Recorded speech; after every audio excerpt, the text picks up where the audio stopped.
Good evening, everyone, and welcome again to another episode of Tea's Lounge, presenting Mundane Talk. I'm your host, Dr. Enos Sampson.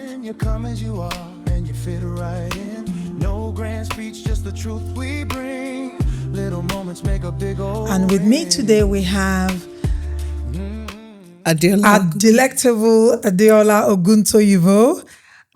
This woman always makes me smile when I see her. And my wonderful, wonderful sister, Bukola Atoloye. This woman has so much talent that sometimes when I speak to her, I just lighten up. She's pretty awesome. We have her today. We're going to talk about very simple, basic stuff, isn't it? We're talking about mundane talk means making unstoppable new dreams and nurturing excellence. That's what it means. And the conversation today is, finding out how people, evolve through their day-to-day life, things they've been through in life and how they go through this journey, become resilient and impact their communities, basically.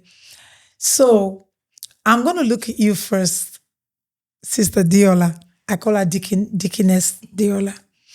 How are you today? Welcome to the show. Thank you so much, Doctor. Tell us about yourself. Yeah, my name is Adeola Oguntoyinbo. I'm an accountant. I'm also a gospel artist, editor, author, and I coordinate a group of women called Psalm 67.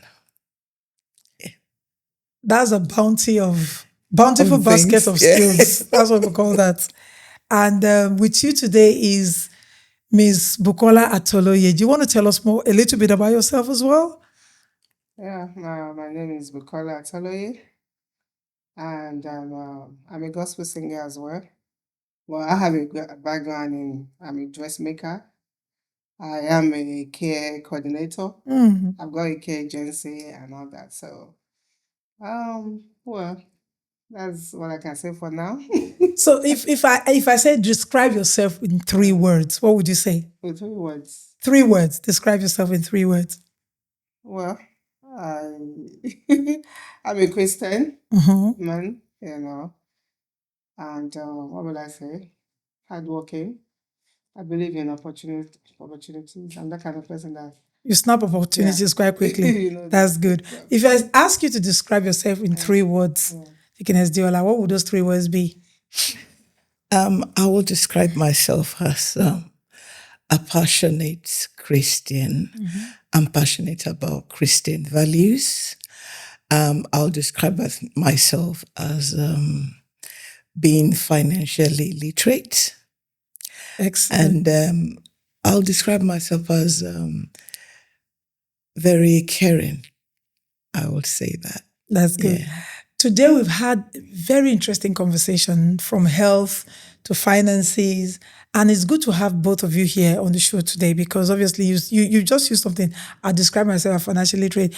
I've known I've known you for some time, and actually I knew your husband from years back, but I didn't know you, And I was very surprised when I met you the first time. I'm like, that's so and so person. I'm like, wow, I've always known your family, but I didn't really know you.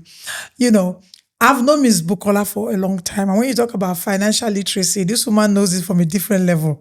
And I always give her that. I remember when we were doing there was a time we had a group called Praying Mothers Arise. Yeah. And she was part of that group. And so we're looking for who was going to deal with finances in the group. Guess who we chose?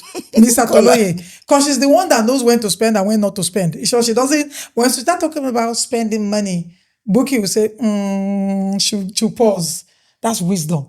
She'll start thinking, do you really need to spend that money?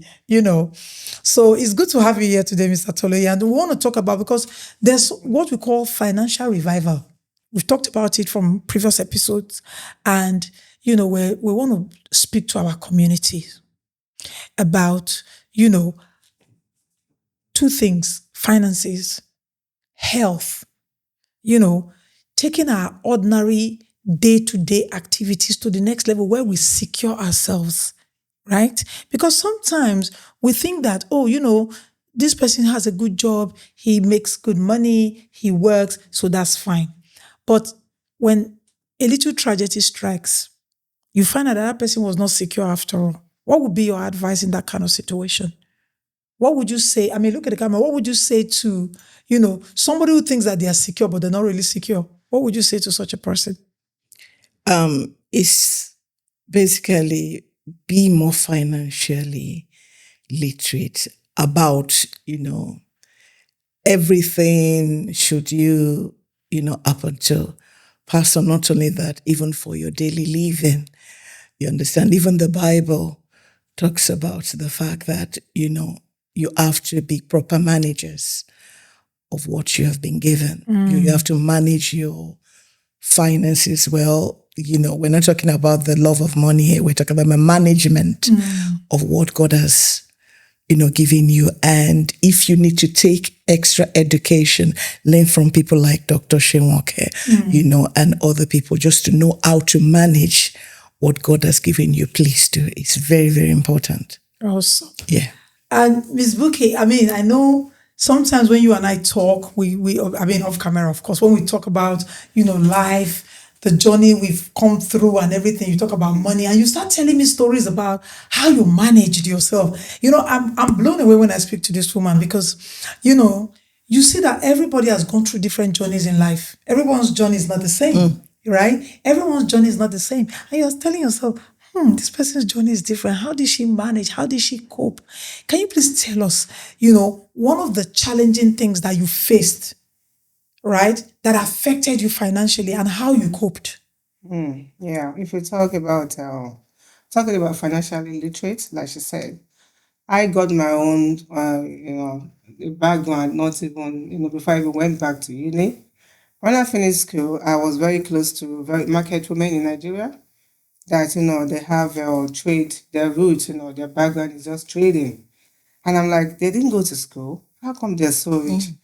I was particularly close to my friend's mom, who's an Elijah. I can tell you, I don't know how to describe her, but she was wealthy, no education. And then I begin to think, I don't have to go to school. I already had secondary school A levels, fashion, the diploma in fashion. How can I be as wealthy As rich as this woman. She can't even speak English. So I realized that business is very good, savings is very good. You don't have to, you have to be educated, literally, so that you can even do more. Yeah. So I just said, if she can do it, then I'll be able to do it. So the first thing I know is that I started doing is savings, savings. So you started to save gradually. Yeah. So because I know that. So whenever I need anything, I just go there, put the money. And then I love, if any day I wake up in the morning, if I'm not saving, I have to make money. When I'm making money, I'm saving money. So every day you must make sure that something comes in. And with that, I would ask, what was, or should I say, was there a time in your life when you didn't make money, and that fear of, my God, how do I cope? We've talked a lot and we've talked about hitting rock bottom, and not even having enough to save yourself from certain situations. When you found yourself in such places, how did you cope? And because there's a lot of people out there going through different things. And the whole essence of this platform is for us to go out and teach different, talk to people about different areas where there's a struggle. When you hit those type of rock bottom area, those situations where you see this is dark, how did you cope? How did you get out of it? Yeah, I believe in hard working. Like I said, which I should describe myself.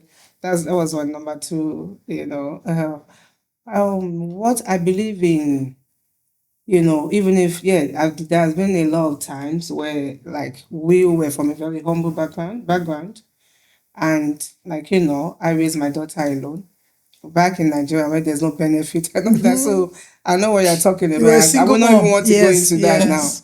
So I just believe that it makes me I become a very deep thinker. What can I do? What can I do? And if you're hardworking, you can never go down. Because at the least expected time, somebody might just come and say, oh, I'm owing you or something. I know as a Christian as well, you pray about it, But the best thing is always have plan B. in anything you do. I was working, I was doing business, I would always tell people, okay, anything. I was just doing different things. Even at the time I started working as a fashion designer, I had a shop, it wasn't enough. My daughter I have to give her the best. So she was there, a tailor is there, I was doing marketing job. So just work and work.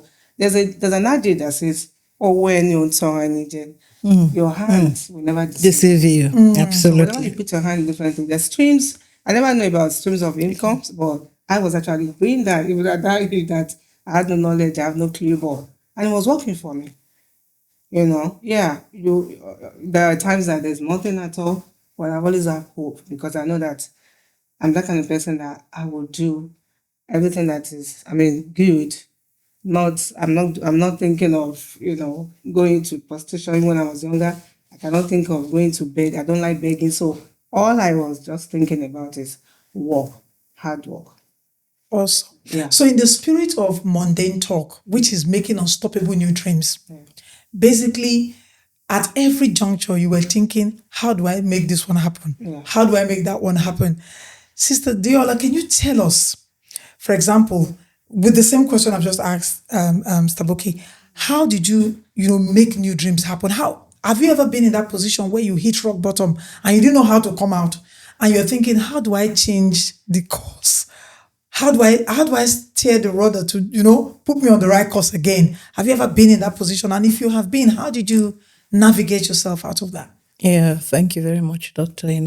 One thing I want to say that we need to really consider, that we really need to think about, everybody needs to, know this, and we need to teach our children, is while we're making wealth, always remember that delay gratification is a sign of maturity. You don't have to have everything. At that time, there's always time for everything, because your friends are buying new cars, they are buying this, they're buying that. Does not mean you too have to join the bandwagon. And this is where, I was talking about learning things, managing your resources from what God, has given you. What's the point of making money when everything is going through the back door because of your own desires, which you refuse to curb? You understand? So yes, I've been in that place a lot of times, and to be quite honest with you, I've had God helping me through it. And God has always been there for me. And because of what I've gone through, this forum won't permit me to talk about some of the testimonies. I'm now at a time where I know that no matter how hard it gets, God is going to, help me. Sister Boki was talking about, having multiple streams of income, and it could come from what you just said, knowing how to do this and knowing how to do that. There's no one that is born without a talent or a skill which you can turn into money. You understand? So every one of us has something. It just requires you looking inward. When you hit those rock bottoms, what do I have? That can get me out of this situation. And there's a lot, particularly in these days of social media. Yes. There's a lot. Can you give us an example of, those rock bottoms? Can you give just one example of, because there are people out there, I tell you, so there are people out there, sometimes, I have been in that position where I didn't know what to do. And I wrote my first book, I don't have it with me, but at least I've talked about it, and I'll have time to, introduce that book again on another episode. I wrote my first book, What to Do When You Don't Know What to Do. And that book was born out of me hitting the rock bottom in my life at a time where I looked at everything. I've sacrificed so much. I gave everything I could possibly give. And I got to a point where I felt like if the tables were turned, nobody would sacrifice anything for me like that. And funny enough, I have my family, I have my husband, I have my children, but looking at my life, my background, where I'm coming from, I just felt stuck on gear one. I wasn't going forward. I wasn't going backward. I was making progress, but I felt it wasn't fast enough. It wasn't the kind of progress that I would expect that I would be making at that time. And so I started talking to God about it. And I came up with this thing. What do you do when you don't know what to do? So give us an example, because I had to write that book because it reached a stage I said, hold on a minute. There are people in my position. There are people who really don't know what to do and don't even know where to turn. They're stuck in gear one. They're stuck at the T-junction. They don't know if they should go left. They don't know if they should go right. I mean, look at our audience and say, give one example of that kind of situations where you didn't know what to do, but somehow you found a way out. Thank you very much. As Christians, our faith plays a very vital, importance when we come to those rock bottoms. And ironically, I was telling my husband today, I said, if you don't have Jesus in your life, there are things you will go through in life. You will never be able to maneuver your way out of it. Yes. Because there is nothing to lean back on. Like I'll give you mine has been a bundle of testimonies. There was a time in this country I had nothing to eat. I'm telling you, as I was single, nothing to eat. Wow. I couldn't go to church. There was no, I had no phones. It was in the days when, we now have mobile phones. So the people that could help me, I couldn't call them. So, and I was on benefits in those days. And we used to call it gyro. We used to call gyro in those days. Not the posh name and they have for it now. They have not paid me. There was actually nothing. And I just, like you said, I'm a very generous person. I've given out everything that I had. And I just told God, I said, God is now, I don't know what to do, but I know you're faithful. I know you're faithful. Believe it or not, I started praising God in that very dark situation. And someone knocked on my door. Can you imagine? I said, I'm sorry to disturb you. I know you just moved into this area, but something kept telling me, go and help that lady. Wow. Go and help that lady. And she gave me, some money. That was what I used to. Someone you know or someone you didn't know? I just moved in. It's a total stranger. Wow. I just moved into the place. I'll quickly share another one. I was actually giving a car, a Mercedes-Benz. This was years ago, where me and my husband were going through a rough patch. And somebody just walked up into, where I was working. I was working with a church. I said, I'm sorry. God told me to give he just bought the car. I don't know where he said he was driving it from. And he handed the keys to me. And he handed the keys to you. He handed the keys to me. These are stories that when you hear them, you are like, how is this happening? Yeah, so somebody just walked up to you and gave you a car. And gave me a car. Yeah, it was. For real. For real. Yeah. Wow. He gave me the keys to the car and I was just like, so mine is, at times when I hit those rock bottoms, when you have had testimonies like that, whenever anything comes up, it's like you're sure, I'll get through it. You understand? So, yeah. So let me remind our viewers again, this is Mundane Talk. Yeah. Making unstoppable new dreams and nurturing excellence. Sometimes when you hear these stories, you're asking yourself, is it real? Because for those who are not, I'm a woman of faith and I'm not ashamed to talk about the gospel or talk about my faith anytime, any day. When you hear certain stories, you're like, is this thing real? Can it really happen? And my message today is, if you're watching us, please don't give up. Don't give up. Even when people give up on you, abandon you, don't give up on yourself. Just listen to this beautiful story. You move into a new place and somebody just comes and says, something tells me to come and help you. Yeah. Or someone come and give you a car key. These things are real. They happen. I mean, I'm going to turn to Sister Buki. And Sister Buki, can you give us an example in your life where, like Sister Adeola just told us, you went through a situation where you thought, I'm finished. There's no way out of this. And somehow, some way, you came out. Yeah, like you said, I didn't believe there would be anything like that because of the way I grew up. It's like when you grew up and you were the first daughter, A lot of people are looking up to you. Until I gave my life to Christ, I know that there are miracles. And the only place where help can come from is from above. So I've had a lot of experiences that I've been favored, and I wasn't expecting. But like I said in my earlier speech, I said I always have hope, and that was when I know what I discussed before was about my teenage age and all that. So now, as time goes on, I give my life to Christ, and yeah, I've had so many I can share. Love, even if I start, I wouldn't even finish. At times I'm down. My daughter alone, my siblings are there, my parents. I have aged parents and all that. And everybody, it was the first daughter. Even though I was younger, but then I've always put everything on my head. I've had sleepless nights even when I was in my early 20s. But then when I gave my life to Christ, I just realized, that you can't do this all alone.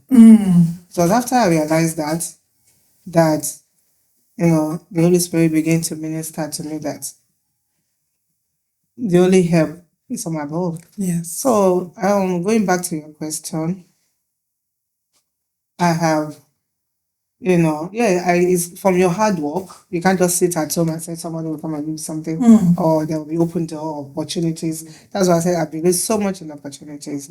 Especially when I heard for the first time when I God called Reverend Afolabi in Nigeria. She's Ramsey Noam's mom. The actor in Nigeria. Oh, Ramsey Noah's mom. Okay. Yeah, What's her name? Yeah, Reverend Afolabi. Okay. Margaret Afolabi. Yeah, she's one of my mothers in the Lord. Yeah, I was under one of her preaching one day, and then she said, the healing of the Gentiles will be converted unto you. If you don't have way, if you are, let me just say, if you are poor or anything, we are not poor in Jesus' name, but then you hold on to that kind of gospel, to that situation. So I held on to that. I said, the riches of the Gentiles. Hey, I said, this one of even though you didn't understand what she was saying fully, I understand that you just knew that money was going to change hands. That one, yes. So at that time, I key on to that particular word, and at the time, it's started working for me. I just find that things were coming or when you least expect. So the only thing I know that because even when I feel that way, there's hope in Christ. So there's positive thinking at least moved you in the right direction. Yeah. Excellent. My business and everything. Yes. God was showing up. Yeah. So the question, my next question will go to Adeola. I'll ask you, what challenge taught you the greatest lessons? Because we go through different challenges. You know one thing about life here? The challenges don't end. They are recurring. Every time. Every time. And just like being in school, they teach you different lessons, don't they? What challenge would you say taught you the greatest lessons? At the top of my head, I can only remember the various rejections which I've suffered in life. And looking back now, at times I thank God because it has built character in me. Things I would normally have flared up for. It has changed my perspective. I was telling someone, I said, one of my most loved scripture is Genesis 29, is it 13? Where the Bible says, when God saw that Leah was hated, it's one of the because I look, if God can change Leah's situation, someone whom nobody wanted, God can change anybody's situation. You just have to believe that He can, change it. So my, advice to people is that don't think you're the only one that goes through stuff. Please look at the camera and tell our viewers. My advice to our viewers is that please don't think you're the only one that can go through stuff. Because people are laughing today, because they are smiling, doesn't mean that they've not had their own wilderness experiences. Everybody will have to go through a wilderness experience in life. And that's what matures us, as Christians. Even people who are not Christians, challenges make you tough. It does. Dr. What's the name of this man that said, tough times never last. it is tough, people do. So you just have to keep on going. Please don't give up. Don't end your life. Don't do anything, anything that would, cost, anything evil just because you are going through something. Good. Everybody goes through something. Everybody. So I want to ask a question. Yeah. What mistakes shaped your life and made you the woman that you are today? Because we make certain mistakes. We do. And then whether we like it or not, those mistakes, oh my God, why did I make this mistake? I shouldn't have made this mistake. But those mistakes are actually God's way of just allowing you find the right route. Yeah. Find the right path. Push you in the right corner, because you're going the wrong way already, but you think you're right. Then you make one little mistake and then everything falls apart on your face. But that mistake is the reason why God is going to set you up for for your making. So what mistakes in your life shaped you? One of the things I regret is I knew that I'm talented in a way, but I didn't pick it early. You understand? I consider, but even then that has really, taught me that God is a God of second chance. Even if you have missed it and you have not, just don't believe that it's over for you. You can always, pick up. They say only the dead don't have hope. Don't have hope. There's a hope for a tree. Even if it be cut off. Even if it be cut off. That's at the correct. scent of water, it will come up again. So please don't wallow in self-pity and don't wallow in regrets. Like Dr. Enos said, some of these things, they're part of the package. Yes. They're part of the package. And God knows what He's doing. He knows we're going to miss it. Yes. And I kid you not, God, in most cases, He knows all the outcomes. He has already provided. He knows all the outcomes. Yeah, it doesn't matter which way you take. Yeah. God knows all the outcomes. Isn't it funny how sometimes we think we have all the answers? And we think that if we tweak things a little bit, it might just go this way. But no matter how much you tweak things, God already knows the outcome of that tweaking because He knows things. So, I always tell people when I meet people, I try to, we're talking about, making unstoppable news. Every time I meet people, I try to impact them by how do we do things differently? If you're my friend, how do we do things to make sure we impact each other positively? You see, so sometimes when we're having these conversations and, somebody says, oh, but you don't know it because yours is easy. It's not easy for everybody. It's true. People do feel that way. But the truth of the matter is this. If you are dogged about your future, if you've done it like this for 30 years, you are a negative thinker for 30 years, nothing has changed. What will it hurt you if you decide that I want to start thinking positively from now on? I know it's not as easy as we say it, but it can be done, right? Yeah. It can be done. And now we're in a new wave now where we're talking about, our health, our faith, our finances. These are the pain points in our communities. Either we're dealing with divorces, or we're dealing with health issues, or we're dealing with money issues, or we're dealing with wayward children. Things are happening in our community, and it's like a pandemic. Things are happening in our community. If you go into our community, people are just slapping makeup and looking good, but things are happening. I'm telling you, yeah.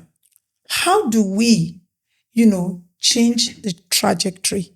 How do we educate our community about dealing with this type of things? And I know we all go to church, we pray, we believe, we're positive about it, but how do we, what would be your advice? I mean, look at the camera and just tell our audience, what would be your advice when you meet somebody and they go, how do you say to them, you can change things? How do you convince them that, no matter what it is you're facing, no matter what hits you, you can actually turn the table around by changing a few things? You can do something about your situation. How do you do that? Yeah, one of the things I would say, and I would say this to our community. Stop looking down on people. At times you push people to do what they don't want to do.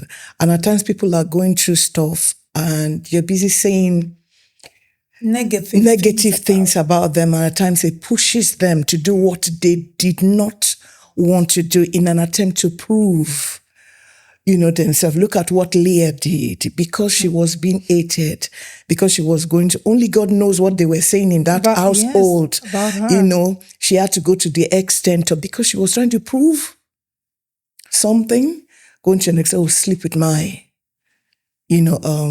maid just to get me, stuff like that. So number one, our community, you have to stop this trying to push people to the edge, back talks, gossip about people who are going through stuff. Then for the person that is going through the stuff, you can't stop gossips.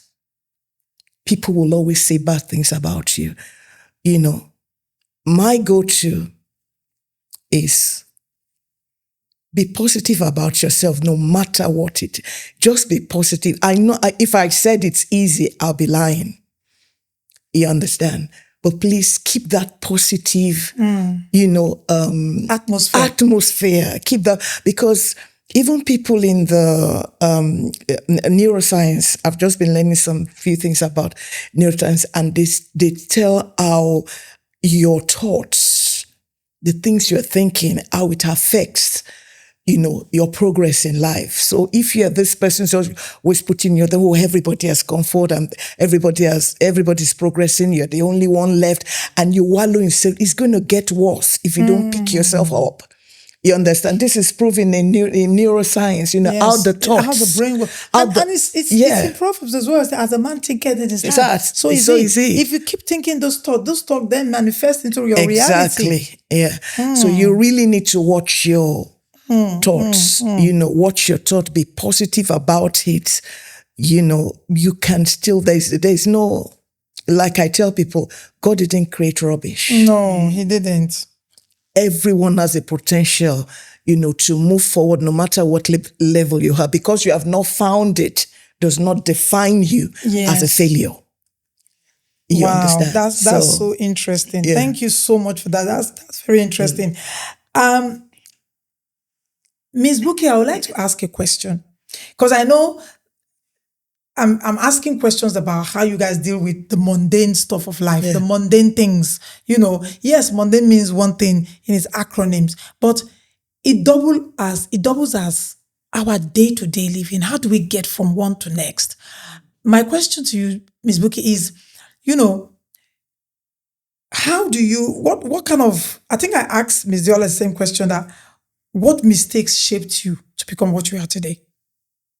And I know we're running out of time, but I want to get that out quickly before I ask what mistakes did you make that made you say, you know what, I'm going to take this back. It looked like a detour, but it was actually the journey you were meant to take in the first instance. Yeah, if you look at it, obviously, like I said, that, people like us, like when we're growing up, we had parents, number one, who are aged, probably. If you have young parents, they know what's going on in town. It's okay, you have to do this, you have to be an accountant. In some cases, people like us, it wasn't like that. So my dad was very educated, but because of the age, he was already retired when he had. So he was already retired when he had you. But just very few years after he got to retire. So we're all just choosing our career on our own. So definitely people like that, you make a lot of mistakes in life. You find that, today I'm into music school. Tomorrow I'm into, I love to be a fashion designer. I want to be a dressmaker. I want to be a lawyer. So we just do a lot of things. But at the same time, like you said, it has come back, it paid off at the end of the day, because no knowledge is ever lost. So initially you think, I've been through this, I've wasted a lot of time. But no knowledge is lost at the end of the day. So no knowledge is lost. It is never lost. Knowledge is lost. Everything we go through is a learning curve. So I love that. At the end of the day, you just still have to say, thank God that I went through all those, it was a mistake. I was not supposed to go this way. This is my skill. I should have just followed it. But at the same time, at the end of the day, So tell our viewers, if we have viewers who have made a lot of errors in their life, they've made mistakes and they are giving up already. What would be your message to them today? Yeah, I always tell people not to give up in any situation. Whether you're female or male, don't give up in any situation. Just believe in yourself. Because that was one thing that kept me at the time when I realized, I just have to believe in myself, build capacity. Don't just be waiting. Some young girls are waiting, I want a rich man to come and marry me. No. Build that capacity. period, That's the word. Build capacity. That Yes. period where you're waiting, what are you doing to yourself? Your health, your look, your career, if you have to go into business, what are you doing, So don't just give up. Continue to do something. If you fail here, go down, then you rise again. There's always a second chance, like my sister just said. So that's all I would say. Don't. A great man once said, he said, whatever it is that is chasing you is not sitting down. So don't sit down. Keep running. Yeah. Keep moving. It doesn't matter how slow the pace is. Just keep moving. Never ever get stuck in one place to say, I'm not doing anything. So then I would like to add this to it. I know Dr. Bukola Atoloye. She's one of my favorite speaker. Yeah. So she said something one day. She said, when she was young too, just like I believe in saving, that she just kept saving this amount. To her there as a young girl, it was a big money to her, but it wasn't enough for her to buy a house. So she was trying to advise the audience then, just like we're talking now, that when opportunity comes, what have you got? What have you got? Is it your career? Is it your opportunity will come now? You don't have the certificate. Now, business comes, don't you have small money to say, okay. So she said she kept saving this little amount. And then she was working in a firm where, maybe a property firm. And then there was a guy who came there to sell, he wanted them to sell his own house. So at the end of the day, said, he bought the property to say, my children are abroad, they don't want to come home. I just want to sell one of my properties, so I'm just living and lying down there. And I said, I want to buy a property, but not this kind of property. And then the man looked at her and said, how much have you got? He said, no, Daddy, no, not that kind of money. No. He said, no. I said, how much have you got at all? Do you have any savings? I said, this is how much. Okay, go and bring it. Wow. That was a big. And that's how she bought the property. So she said, what big capacities, what have you got? And when the opportunity comes, are you ready? Ready. Yeah. So, and that has always been my mindset. So prepare for the opportunity. Don't just say, when the opportunity comes, that's when you want to run around and start looking for things. Yeah. Prepare yourself for that. Because the opportunity might knock at any time and you are not ready for it. So that's something that our viewers need to understand. Yeah. Prepare yourself for the opportunity because truly we've all made mistakes in our lives. All of us. No one is going to sit there and say, I'm so perfect. My life has been so good. Except it was given to you on a platter of gold. Everybody has made one mistake or the other. But the operative word here is preparing for the opportunity. Build capacity and prepare for opportunity. Thank you so much for that. Because a lot of us, like I was saying in my previous episode, talking to our young people about getting themselves prepared. Don't just go and what our people call jaye all the time and then you're not ready for things. I am a woman of many skills. I learned so many things. I always tell people, as if you throw me in a desert, I will survive. I say it with my full chest. Exactly. I am not useless, no matter what anyone thinks or says. If you put me in a desert, I will find a way to sell that sand and leave because I've learned skills. I'm very independent. I left home at 17. You see, and so we need to these messages must be passed, especially to our Gen Zs. Yeah. We need to make them understand life is evolving. Thank God for social media. Some of them are earning more money than their parents can ever dream of. Because content creation has become something that is, is gold dust. So they're making a lot of money, but it's still appropriate that we're having these conversations because we need to for those who don't know what's going on, who are stuck behind that place. I've been stuck in that place before where I didn't even know what to do. I didn't know how to get out. I didn't know what's the next move was. I was educated, yet I was still stuck, and the enemy knows how to get people stuck. He knows it. He's a master planner for that. And if you don't have God and you don't have a way to get out, you'll be stuck there for a long time. So thank you we're having this conversation. I'm very, very excited about these conversations. And I know there's going to be many more conversations like you guys are going to come back again. We're going to have these conversations again. So, Adeola, I'm going to ask this. What advice would you give to someone facing this type of dark situations that we're talking about? What advice? I mean, I've talked about, okay, let me not say what advice, because you've given that advice before. Yeah. But I'll say this, let me say this. Looking back at the things that you've described, would you do things differently today? Of course I will. That's an advice. How would you do things differently? Number one, that talk on neuroscience really, hit me the right way. And I was thinking, because what they were saying, these were neuroscientists, and they were saying that you can, change your life by changing your thought life. You said you can get yourself out of a desert. They're equally saying that, that no matter how dark it looks, thinking in your heart. And what one of the neuroscientists said was, a lot of people don't think. They don't think, and if they are thinking, they're not thinking survival thoughts. Sorry to interject you right there. Yeah. I went somewhere and there was a big poster on that. I think I worked for one of those companies that I can't mention because of confidentiality. And on the wall, when you come out of the elevator, there was like a big poster on the wall, and I can't remember the author, but it says, thinking is the easiest thing ever, but not a lot of people engage in it. To buttress what you're saying, not a lot of us think. Because if we think, there are certain decisions we are not even going to indulge in. So yes. So I agree with you. Thinking is something that people don't do much, because they think, oh, if I think too much, you've heard the saying, you're overthinking it. Yeah. People say you're overthinking, but there are some things you must overthink. Yeah. Because you're overthinking it means you're thinking it through. Wrong. Yeah. It means you're weighing your options. It means you're counting the cost before you're putting your hand on that button to say you're going to do anything. But not thinking it at all. What does that mean? You're making the wrong decisions, correct?